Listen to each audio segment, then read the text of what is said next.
سلام. خامنه‌ای و نظامش در یک سال گذشته میخواستن جوری بازی کنند که وقتی به زمان شروع کار دولت جدید آمریکا میرسه توی منطقه برای خودشون کسی باشن و خلاصه طرف حساب باشن. اما فقط در 2-3 ماه گذشته جوری پشت سر هم ضربه خوردند که به قول گفتنی کرک و پری براشون باقی نمونده. منطقه رو داریم الان.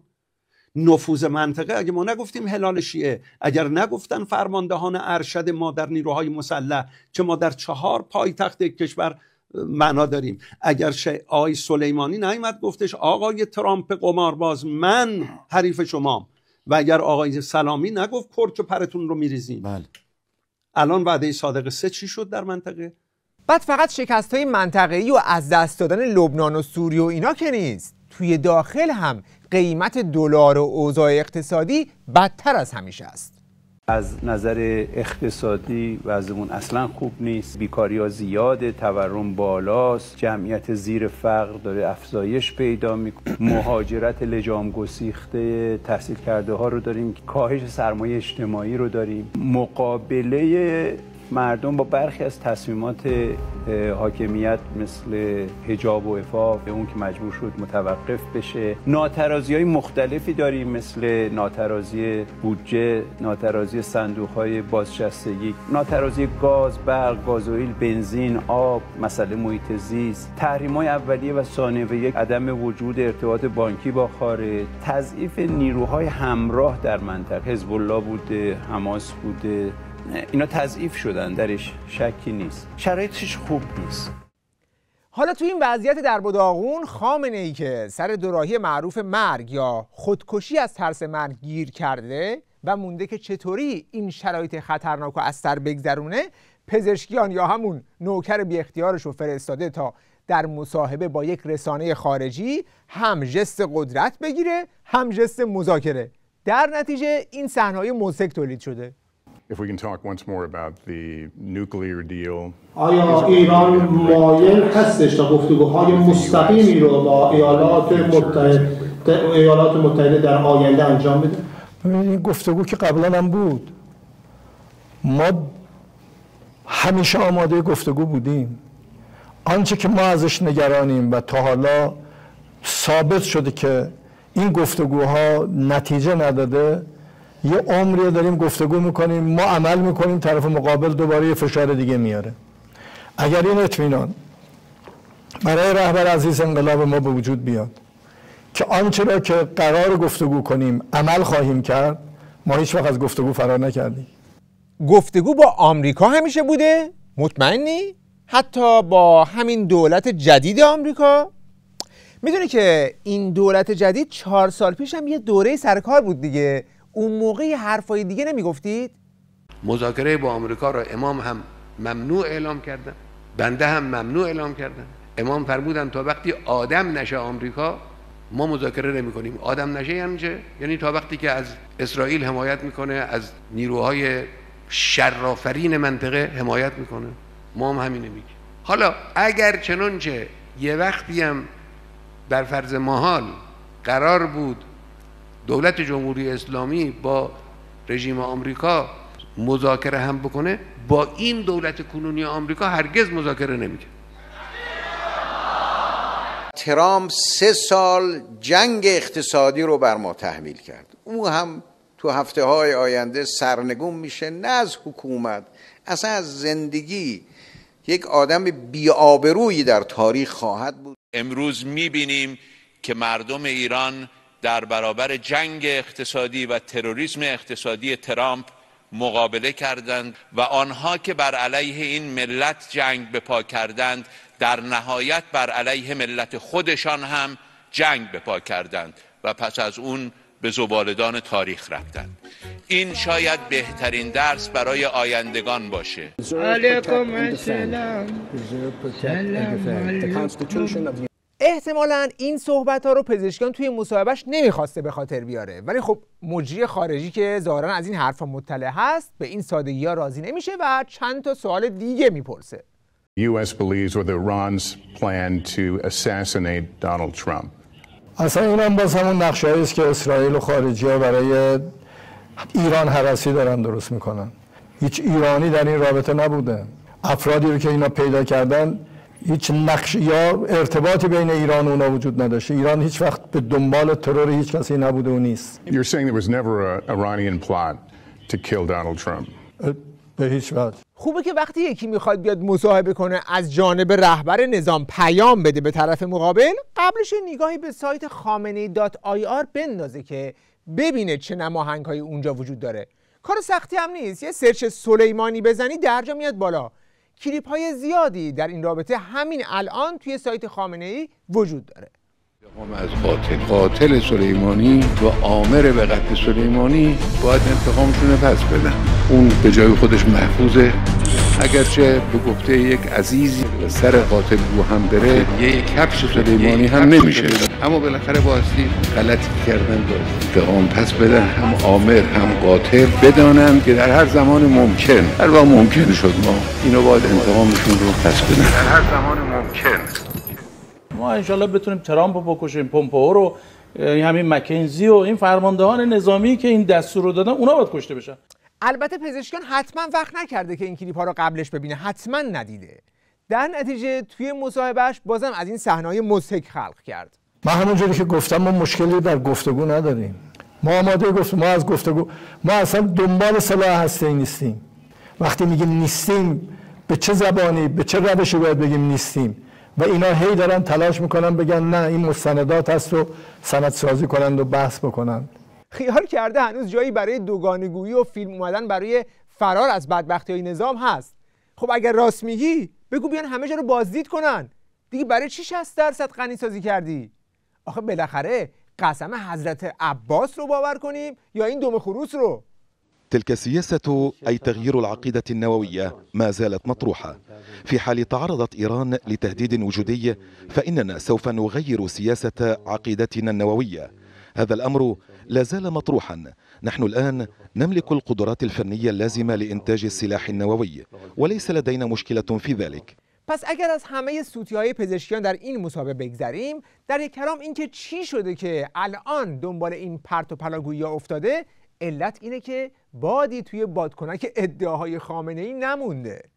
یعنی ایران باید فرض بکنه که سیاست نه جنگ نه مذاکره دیگه در دولت تهران امکان ادامه دادن نداره. لازم به همین بود. من میخوام ببینم حفظ وضع موجود هزینه‌اش خیلی زیاده، به این خاطر که اونها این فشار حداکثری رو طراحی کردن که یا ما ضعیف بشیم و بیایم پای میز مذاکره، یا به این وضعیت ادامه بدیم که نتیجهش باز هم ضعیفتر شدن بیشتر و بیشتر است.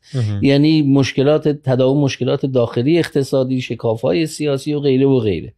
بنابراین خروج از این وضعیت موجود کار خیلی سختیه. یکی از دلایلی که خروج از این وضعیت رو برای نظام کار مشکلی کرده و نظام رو اینطوری سر دوراهی سرنگونی قرار داده اینه که سرعت ضرباتی که خامنه‌ای در همین 2-3 ماه اخیر دریافت کرده خیلی بالا رفته و همینجور فاصله بین ضربات هم داره کمتر میشه. طرف اصلا وقت نمیکنه سر پا بشه، تا بلند میشه باز یکی دیگه. بعد این صحنه رو همه دارن میبینن. شما که میای تو این اتفاقات 2-3 ماه اخیر بعد از بالاخره قضیه سوریه و بالاخره اتفاقات لبنان و اینا، خب این صحنه‌های خلق شد که حالا تعبیری که آقای هاس به کار میبره میگه که هیچ قدرتی به اندازه ایران به این سرعت افول نکرده. شما تو لبنان آتش بس میشه، خب بعد از اینکه حزب الله مثلا 300 تا موشک میزنه و فلان آتش بس میشه، یه عده تو تهران جشن میگیرن که حزب الله مثلا فلان شد. خب چی شد بعدش؟ اتفاقات سیاسی داخل لبنان، او صحنه‌ای که جوزف اون میاد میشه رئیس جمهور، یعنی حزب الله مجبور میشه جوزف اون رو قبول کنه، بعد در یک حرکت غافلگیرانه سعودی ها و آمریکایی ها آقای نواف سلام میشه جای آقای نجیب میقاتی میشه نخست وزیر، که دیگه نماینده‌های حزب الله اون آقای رعد اومد عصبانی از جلسه بیرون که ما خلاف توافقات بود، نه قرار این نبود. بعد میای تو سوریه دیگه ما فرار کردیم دیگه، اینجوری بود دیگه صحنه دیگه. داره میگه از سوریه‌ای فرار کردیم که یک عمر میگفتن این عمود خیمه است و اگر سوریه نباشه حزب الله رو از دست میدیم، اگر سوریه نباشه صاف میان سراغ خودمون. آقا میفرماد آقای بشار اسد نیابتی داره میجنگه، از طرف ما میجنگه، برای ما میجنگه. دیگه سوریه نبود حزب الله وجود نداشت. پایگاه اصلی ما تو منطقه سوریه بوده. در اون جلسه‌ای که محضر آقا بودن یکی میگه آره اگه سوریه تمام شه آمریکا میان عراق، بعد میان ایران. آقا میفرماد خیر مستقیم میان ایران. پس نظام توی همچین وضعیتی افتاده که کشمکش و بحران در درون رژیم شدت پیدا کرده و تو سر و کله هم زدن هم زیاد شده. انتخابات خبرنگار ازم سوال کرد که آقای ترامپ داره میشه رئیس جمهور آمریکا، شما باش چیکار میکنید؟ گفتیم مذاکره میکنیم. ما اصلا ابایی نداریم از مذاکره و گفتگو، باید بریم گفتگو کنیم. بالاخره نمیشه که مسائل مملکت رو هوا نگه داشت، یا جنگ یا هیچ، یا نمیدونم گفتگو مخصوصا که باید رو در رو باشه. من میشه یکی اون اتاق بشینه، یکی هم این اتاق بشینه، هی پیکا بیان برن. حالا تا اینجا حرفای این باند نظام رو شنیدیم، ولی توی نظام پاره پاره ولایت باندهای دیگه هم هستند که در این رابطه حرفای دیگه ای دارن. حالا ببینیم اونا چی میگن. همونطور که امام راحل بزرگوار فرمودن امریکا ام الفساد قرن است. ما گفته ایم و باز هم میگوییم آخ سفید را انشاءالله حسینیه خواهیم کرد. آقای قالیباف این رسما معاون رئیس جمهوره، میگه ما میریم با آمریکا. شما چی کاره میری با آمریکا مذاکره؟ امام به فرماندهان گفت اگر احتمال دادید این رفتاری که دارن میکنن برای این باشد که میخواهند مملکت را هل بدهند در بغل آمریکا، باید در مقابلش بایستی. آقای عبدالعلی زاده اگه این حرفا رو جلو مردم تبریز میزد، مردم تبریز دهنش خورد میکردند. ولی اینا میخوان مملکت رو بفروشن به آمریکا.